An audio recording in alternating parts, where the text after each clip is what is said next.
Hello dreamers, কেমন কাটলো আপনাদের ভ্যালেন্টাইন্স ডে? ভালো নিশ্চয়ই। আর যদি ভালো নাও কেটে থাকে, তবুও টেনশনের কোনো কারণ নেই। Be positive.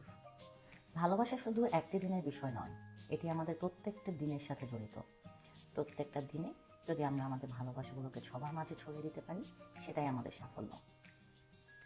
যেহেতু আমরা রিসেন্টলি ভ্যালেন্টাইন্স ডে পালন করলাম, তাই আজকে টপিক না হয় লাভ। চলুন কথা বলি ইন ডিটেলসে হোয়াট ইজ লাভ। কিন্তু মেন টপিকে ডাইভ ইন করার আগে আমি সবাইকে ধন্যবাদ দিতে চাই যারা আমার ভিডিওটি আপনাদের মূল্যবান টাইম নিয়ে দেখেছেন, সময় দিয়েছেন সেটাকে শোনার, বোঝার, কমেন্ট করার, শেয়ার করার। সো আমি সবার প্রতি গ্রেটফুল যারা আমাকে সাপোর্ট করছেন এখন এবং আশা করি ভবিষ্যতে আপনারা আমাকে সাপোর্ট করে যাবেন। Thank you everyone, thank you so much. It means a lot. ভালোবাসা মানে কি? ভালোবাসার অর্থ কী? ভালোবাসার মানেটা অনেক গভীর, অনেক ডিপ। আমি অবশ্যই ভালোবাসাবিদ নই বা রিসার্চার নই ভালোবাসা নিয়ে। আমি যতটুকু শেয়ার করবো তার সবটুকুই আমার পার্সোনাল ভিউ, বিভিন্ন এক্সপিরিয়েন্স, বিভিন্ন লাইফের মানুষের লাইফের এক্সপিরিয়েন্স এবং নিজের লাইফের এক্সপিরিয়েন্স থেকে। আমার কাছে মনে হয় ভালোবাসা একটা রেসিপি, যেখানে আমাদের সকলের অন্যান্য সকল ইমোশনগুলো প্রপার ব্যালেন্সে থাকতে হয়। একটি রেসিপি যখন সুন্দর করে বানাতে হয়, সেখানে ঝাল, লবণ, মিষ্টি আরও যেসব টেস্ট আছে সবগুলো যেমন প্রপার ব্যালেন্সে দিতে হয়, ভালোবাসাটাও ঠিক তেমনই। আমাদের সকল অনুভূতিগুলো, রাগ, অভিমান, কান্না, দুঃখ, সুখ, সবগুলো যদি আমরা প্রপার ব্যালেন্সে ভালোবাসার মধ্যে পুট করতে পারি, সেই ভালোবাসাটাই হবে সাকসেসফুল, তাছাড়া নয়। যখনই কোনো কিছু একটু ইমব্যালেন্স হয়ে যাবে, তখনই ভালোবাসার ঘাটতি শুরু হবে। তাই সবার উদ্দেশ্যে বলতে চাই, ভালোবাসা শুধু একটি মুহূর্তের বা একটি দিনের জিনিস নয়। আমাদের এটি নিয়ে প্রত্যেক দিন নাচার করতে হবে, প্রত্যেক দিন এটাকে নতুন করে তৈরি করতে হবে, নতুন কিছু যোগ করতে হবে এবং আমাদের রেসিপিটাকে দিনের পর দিন সুন্দর করে তুলতে হবে। প্রথম দিনে রান্না করলে তো অবশ্যই ভালো হবে না, সো আমাদেরকে প্র্যাকটিস চালিয়ে যেতে। আমরা হয়তো বা বলি ভালোবাসা নিঃস্বার্থ হতে হয়। অবশ্যই ভালোবাসা নিঃস্বার্থ হওয়া উচিত, কিন্তু আসলে কি আমরা তাই পারি? আর এটা কি এতই সহজ? না, এত সহজ নয়। আমরা সবাই স্বার্থপর, একটু হলেও স্বার্থপর, এবং ভালোবাসার মধ্যে স্বার্থটা অনেক বেশি জড়িত। কিন্তু একটি ভালোবাসা তখনই আনকন্ডিশনাল লাভ হিসাবে পরিচিত হয় যখন আমরা নিজেদের স্বার্থকে ত্যাগ করে অন্যকে যাকে ভালোবাসতেছি তার স্বার্থটা দেখি বা তার কথা চিন্তা করে নিজের অনেক কিছু কম্প্রোমাইজ, স্যাক্রিফাইস বা মিউচুয়াল আন্ডারস্ট্যান্ডিংয়ে যায়, তখনই সেটা হতে পারে আনকন্ডিশনাল লাভ, তার আগে নয়। এবং এটা অনেক কঠিন, অনেক কঠিন, because and end of the day আমরা হিউম্যান বিং। কিন্তু আমরা চাইলে কি পারি না? অবশ্যই পারি, কেন পারবো না? কোনো কিছু জীবনে রকেট সায়েন্স নয়, সব কিছুই সম্ভব, সব কিছু অ্যাচিভ করা সম্ভব যদি আপনার ভিতরে ইন্টেনশন থাকে, সেটার প্রতি ভালোবাসা থাকে এবং সেটা পাওয়ার চাহিদা থাকে। একমাত্র ভালোবাসাই পারে একটি মানুষের জীবনকে গড়ে তুলতে, সুন্দরভাবে গড়ে তুলতে অথবা পুরোপুরি নষ্ট করে দিতে। ভালোবাসাটাই আমাদের জীবনের উৎস। কেন? চিন্তা করে দেখুন তো, কেন ভালোবাসাকে আমরা রিপ্রেজেন্ট করি হার্ট দিয়ে? বিকজ হার্ট আমাদের জীবনের, মানুষের জীবনের এমন একটি অঙ্গ যেটি কাজ করা বন্ধ করে দিলে বাকি সব কিছুই কাজ করা বন্ধ করে দিবে। ভালোবাসাও ঠিক তেমনই। ভালোবাসা যদি আমরা বন্ধ করে দিই, ভালোবাসতে না পারি, তাহলে বাকি ইমোশনগুলোও বন্ধ হয়ে যাবে আস্তে আস্তে, মানুষের জীবনের চাওয়া পাওয়াগুলোও চলে যাবে এবং আমরা আমাদের গোল হারিয়ে ফেলবো, আমাদের মোটিভ হারিয়ে ফেলবো, আমাদের জীবনে বাঁচার লক্ষ্যটা হারিয়ে ফেলবো। সো জীবনে বাঁচার লক্ষ্যটা অনেক important. We need a purpose to live, isn't it? চলে আসি একটি পরিবারে ভালোবাসার ইম্পর্টেন্সটা কতটুকু সেটি বোঝার জন্য। যখন একটি পরিবারে আমরা বাবা মাকে দেখি তারা একজন আরেকজনকে আনকন্ডিশনাল লাভ করে অথবা তারা একজন আরেকজনকে কি বুঝে, তারা অনেক হ্যাপি। সো সেই পরিবারের ছেলেমেয়েরাও কিন্তু সেটা দেখেই বড় হয় এবং সেটাই তারা তাদের জীবনেও অ্যাপ্লাই করে, হয়তো বা আরও ভালোভাবে অ্যাপ্লাই করে। বিকজ আমরা যা দেখি যা শুনি সেটা থেকেই শিখি এবং সেটা থেকেই বেটার করার চেষ্টা করি।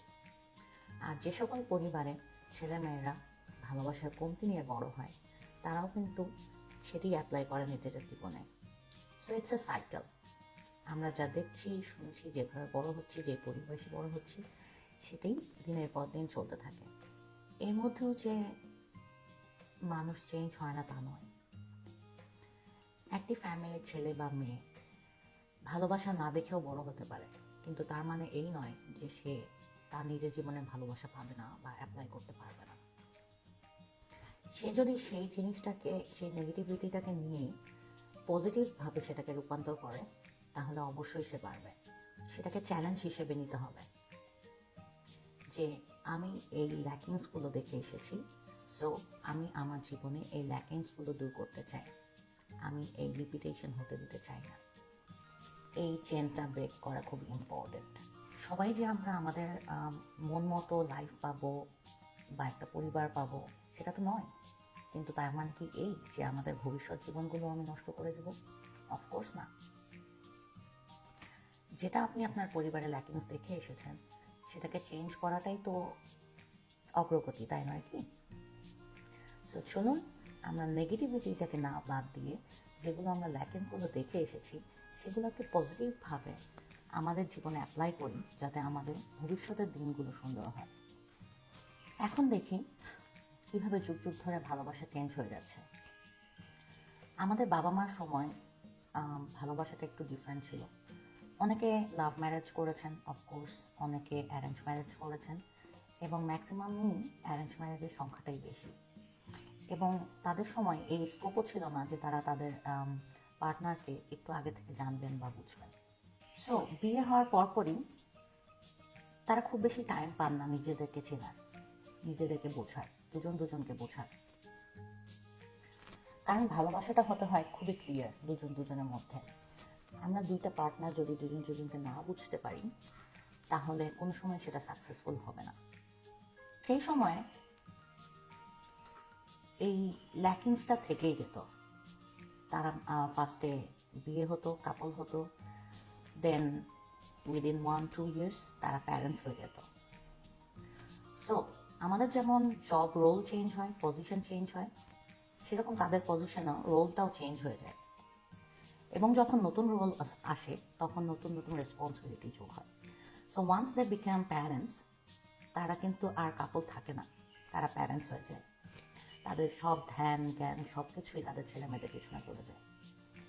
তারা বুঝতেও পারে না যে ল্যাকিংসটা তাদের থেকে গেছে। দুজন স্বামী স্ত্রী তাদের নিজের দুজন দুজনকে বোঝার যে টাইমটা তারা পায় নাই বা ক্রিয়েট করতে পারে নাই বিভিন্ন সিচুয়েশনের কারণে, সেই ল্যাকিংসটা কিন্তু থেকেই যাচ্ছে এবং দিনকে দিন বাড়ছে। তারা তখন সেটা রিয়েলাইজ করে না, কিন্তু রিয়েলাইজ করে যখন তাদের বাচ্চারা, তখন তাদের সন্তানেরা নিজ নিজ লাইফে মুভ অন করে যায় এবং তারা লোনলি হয়ে যায়। সেই সময় তারা রিয়েলাইজ করে যে কী পরিমাণ গ্যাপ তাদের স্বামী স্ত্রীর মধ্যে তৈরি হয়ে গেছে অলরেডি, এবং সেই গ্যাপটি এত দিনের, এত লম্বা সময় যে সেটিকে রিকভার করা খুবই কঠিন। আমি বলবো না সেটা অসম্ভব, কিন্তু সেটা আসলে অনেক কঠিন। আর সেই সময় তখন কিছুই করার থাকে না। এটাই একটা অনেক বড় চ্যালেঞ্জ। সেক্ষেত্রে মিলেনিয়ালসরা একটু এগিয়ে গেছে। তারা বিয়ে করার আগে অনেক চিন্তা ভাবনা করে, ডিসিশন নেয়, একজন আরেকজনকে চেনার চেষ্টা করে, এবং তাদের এইজ গ্যাপটাও অনেক কমে এসেছে। সো বিভিন্ন এইজ গ্যাপটা ইজ এ হিউজ ফ্যাক্টর আমাদের রোমান্টিক লাইফে, আমাদের লাভ লাইফে। কারণ এইজ গ্যাপ যত কম হবে আমাদের আন্ডারস্ট্যান্ডিং, আমাদের ডিস্টেন্স তার ততটাই কম হবে। কিন্তু তাই বলে আমি এটাও বলবো না যে এইজ গ্যাপটা খুবই কম বা সেম এইজ হইতে হবে, নো, নট নেসেসারি।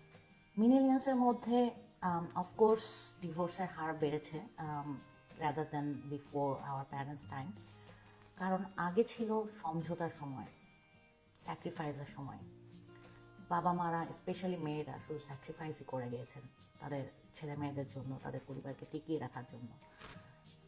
তারা অনেক কিছুই, অনেক না বলা কথা গোপনে কেঁদেছে, মনের ভিতর কষ্ট পুষে রেখেছে, কিন্তু ছেড়ে যায়নি, সংসারটাকে টিকিয়ে রেখেছে। whereas millennials এটাকে একটু ডিফারেন্টভাবে দেখে আমি বলবো। তারা চেষ্টা করে, অফকোর্স আমি বলবো না তারা চেষ্টা করে না, তারা চেষ্টা করে সংসারকে টিকিয়ে রাখতে, দুজন দুজনকে বুঝতে, টাইম দিতে, কিন্তু তারপরও তারা একটু কিছু জিনিসে অবশ্যই স্ট্রিক্ট, যে দিস ইজ মাই বাউন্ডারি, এটা আমার এক্সপেকটেশন আমার পার্টনারের কাছ থেকে, এবং সেই এক্সপেকটেশন যখন ফুলফিল না হয় তখন তারা ডিসিশন নিতে বাধ্য হয় to move on without them. এখন আসি জেনজিস। আমি ভালো খারাপের দিকে যাচ্ছি না, এটা তাদের বৈশিষ্ট্য। তারা খুবই সেলফ সাফিসিয়েন্ট, তারা সেলফ ইন্ডিপেন্ডেন্ট, এবং তাদের কাছে তাদের বাউন্ডারিটা, পার্সোনাল বাউন্ডারিটা অনেক ইম্পর্ট্যান্ট। সো যখনই কোনোভাবে তাদের পার্সোনাল বাউন্ডারিতে অ্যাটাক হয় বা অ্যাটাক করে, তারা একটুও চিন্তা করে না তারা মুভ অন করার জন্য, কারণ তাদের কাছে তাদের সেলফ পিসটা অনেক বেশি important rather than compromise, sacrifice and think about others. কিন্তু এটা কি আসলেই তাদের দোষ? না, তাদের দোষ নয়। এটি একটি যুগ, এটি একটি সিচুয়েশন, এটি একটি সময়, যেতে আসলে কারোরই হাত নেই। তারা বড়ই হয়েছে এরকম একটি পরিবেশে, একটি ক্লোজ সার্কেলে, একটি বন্ধ পরিবেশে, যেখানে তারা ডিজিটালি অনেক বেশি এফেক্টেড। সো তারা more into mobile, more into games, more into their own world. তারা নিজেদের মধ্যেই থাকতে পছন্দ করে, তাদের শেয়ারিং ক্ষমতাটা খুবই কম, আর যদি শেয়ারও করতে হয় সেটিও হয় মোবাইলের মাধ্যমে, স্ন্যাপচ্যাট, টিকটক, ব্লা ব্লা ব্লা ব্লা ব্লা। সো ডিজিটালি আমরা যতই কানেক্টেড হই না কেন, আসলে এটি অনেক বড় difference then personally meeting a person. So আমরা যখন সামনাসামনি মানুষের সাথে মিশি, কথা বলি, আমরা অনেক কিছু জানতে পারি, শিখতে পারি, অনেক রকম ইমোশন শেয়ার হয়। কিন্তু মোবাইলে মেসেজ টাইপ করে বা টিকটকে একটা পোস্ট দিয়ে বা স্ন্যাপচ্যাটে জাস্ট নিজের অবস্থানটা জানিয়ে আসলেই কি কতটুকু কানেক্ট করা যায় আমি ঠিক জানি না, আমি তো পারি না। যাই হোক, সো এই যুগের ডিভোর্সের হার আরও অনেক বেড়ে গেছে, কারণ যেটা বললাম যে তারা নিজেদের কিছু সেট অফ বাউন্ডারিজ ক্রিয়েট করেছে, যেখানে কেউ হস্তক্ষেপ করা মানেই তারা তাদের চোখে নেগেটিভ হয়ে যাওয়া। সো এটা আসলেই চেঞ্জ করা দরকার, আমাদের সকলেই বোঝা উচিত একে অপরকে কিছুটা স্যাক্রিফাইস তো জীবনে থাকতেই হবে, কিছুটা কম্প্রোমাইজ তো জীবনে থাকতেই হবে, তাছাড়া আমাদেরকে কিভাবে আমরা মুভ অন করব। কারণ একটি সম্পর্ক তৈরি হয় বিভিন্ন ধরনের স্যাক্রিফাইস, কম্প্রোমাইজ এবং দুজন দুজনকে জানার মাধ্যমে। আমরা যদি সেই টাইমটা, সেই ধৈর্যটাই না ধরতে পারি, মানুষ আমার জন্য কি করছে, কে আমাকে কতটুকু দিল, সেইটুকু যদি রিয়েলাইজ না করতে পারি, শুধু চিন্তা করি আমি তো দিয়ে গেলাম, আমি মানুষের জন্য করলাম, কিন্তু আমি তো রিটার্নে কিছু পেলাম না, তাহলে তো সেটা সেলফিশ হয়ে গেল, সেলফিশ লাভ হয়ে গেল, আনকন্ডিশনাল লাভ হলো না। আমরা তো 3টি যুগ নিয়ে কথা বললাম, 3 ধরনের সময় নিয়ে কথা বললাম, সবাই নিশ্চয়ই রিলেট করতে পারছেন কিছুটা হলেও। সো এন্ড মেসেজ কি হবে আমাদের তাহলে? আজকের দিনের শেষটা কি হবে? ভালোবাসা কিভাবে আনকন্ডিশনাল করে তোলা যায়। সো আমি সকলের উদ্দেশ্যে বলতে চাই, সবার জীবনের প্রবলেম আছে, সবার জীবনে মিসআন্ডারস্ট্যান্ডিং হয়, কিছুটা ঝগড়াও হয়, কিন্তু এন্ড অফ দ্য ডে সেই ঝগড়াটাকে সলিউশন করে নিয়ে আবার মিলেমিশে থাকাটাই হচ্ছে আনকন্ডিশনাল লাভ, এবং সেটাই হবে একটি কাপলের জীবনের মূল লক্ষ্য। আমরা যদি নিজেদের সম্পর্কটাকে সেই রকম স্ট্রং না করতে পারি, দুজন দুজনকে না বুঝতে পারি, তাহলে আমরা আমাদের নেক্সট জেনারেশনকে কি দিব, তাদের জন্য কি রেখে যাব, সেটা আমাদের সকলের চিন্তা করা উচিত। সো জীবনটা শুধু আমার নয়, আমাদের সকলের। আমরা সামাজিক মানুষ হিসেবে আমরা অনেক বেশি সামাজিক। সো আমাদের প্রত্যেকটা অ্যাকশন, আমাদের প্রত্যেকটা রিয়াকশন আমাদের সমাজের সাথে জড়িত, একে অন্যের সাথে জড়িত, এবং সেটা শুরু হয় পরিবার থেকে। সো প্রত্যেকটা পরিবারে আমরা যদি এই মেসেজটা দিতে পারি যে ভালোবাসা থাকতে হবে এবং ভালোবাসাকে তৈরি করে নিতে হবে। প্রথমেই আমরা পারবো না একজন আরেকজনকে বুঝতে, সেটার জন্য টাইম দিতে হবে। আমাদের সব কিছুর জন্যই টাইম দিতে হয়, ধৈর্য ধরতে হয়, কিছুটা স্যাক্রিফাইস, কিছুটা কম্প্রোমাইজ করতে হয়। কিন্তু শুধু যদি আমরা একে অন্যের ভুলই ধরে থাকি, শুধু ভুল, তুমি এটা করেছো, তুমি সেটা করেছো, তাহলে কখনোই তো সমাধানে আসবো না। আর যখন রাগ হবে, হ্যাঁ, একজন চুপ করে থাকেন, একজন কথা বলেন। একজন যখন বাস্ট আউট করে ফেলবে, তখন তার মাথা ঠান্ডা হয়ে যাবে, এবং যখন তার মাথা ঠান্ডা হয়ে যাবে, তখন তার সাথে বসে ডিসকাস করুন যে আপনার কোন কোন জিনিসটা তার খারাপ লেগেছে, বা সে যেগুলো রাগের মাথায় বলেছে তার কী কী জিনিসগুলো ভুল বা সঠিক। ডিসকাস করুন, ওপেন ডিসকাশন। দুজনের মধ্যে ওপেন ডিসকাশন সবচেয়ে বেশি ইম্পর্টেন্ট, দুজন দুজনকে বোঝার ক্ষেত্রে। সো আমরা যদি ওপেন ডিসকাশন করতে না পারি, আমাদের রিলেশনশিপ কখনোই সাকসেসফুল হবে না। আমার যদি আমার পার্টনারের কাছ থেকে কোনো কিছু হাইড করতে হয়, সেই রিলেশনশিপ আসলেই নট অর্দি। আমাদের দুজনের মধ্যে সম্পর্কটা এমন হওয়া উচিত যেখানে আমরা দুজন দুজনকে নির্দ্বিধায় সব কিছু শেয়ার করতে পারবো। কারণ আমি জানি সে আমাকে বুঝে, আমি কি মিন করছি সে জানে। এই বিশ্বাসটা যদি আমরা দুজনের মধ্যে ক্রিয়েট করতে পারি, তাহলে আর কোনো সমস্যা হবে না। আমরা দুজন দুজনকে বুঝবো এবং বোঝার চেষ্টা করব, এবং নিজেকে জানাবো, নিজেকে বোঝাবো। আমরা ম্যাক্সিমাম মানুষ করি, যখন আমাদের রাগ হয় আমরা সেটা বলি না, হয়তো বা ঝগড়া করি, দ্যাটস ইট। কিন্তু যখন আমাদের মাথা ঠান্ডা থাকে, তখন আমরা শেয়ার করি না আমরা কি ভাবছি, আমরা কি চিন্তা করছি। সো এটা আমাদের বলতে হবে। যদি না বলি, তাহলে কিভাবে অপর মানুষটা আমাকে বুঝবে? যদি শেয়ারই না করতে পারি, তাহলে কিভাবে অপর মানুষটা জানবে যে আমি তার কাছে কি এক্সপেক্ট করছি আর কি এক্সপেক্ট করছি না? সো মুখে বলে প্রকাশ করাটা অনেক বেশি ইম্পর্টেন্ট। সো আসুন আমরা দুজন দুজনের সাথে শেয়ারিংটা বাড়াই, দুজন দুজনকে শেয়ার করি, দুজনের মনের কথা শেয়ার করি, একসাথে কিছু টাইম স্পেন্ড করি। যদি আপনাদের বাচ্চারাও থাকে, তবুও নিজেদের জন্য সেপারেট কিছু টাইম রাখুন, নিজেদেরকে বোঝার জন্য সেপারেট কিছু টাইম রাখুন, একান্ত কিছু টাইম, যেটা শুধুই আপনাদের, এটা আপনাদের সংসারকে আরও সুন্দর করে তুলবে। কারণ আপনারা দুজন দুজনকে বুঝতে শিখবেন, দুজন দুজনের জন্য স্যাক্রিফাইস করতে শিখবেন।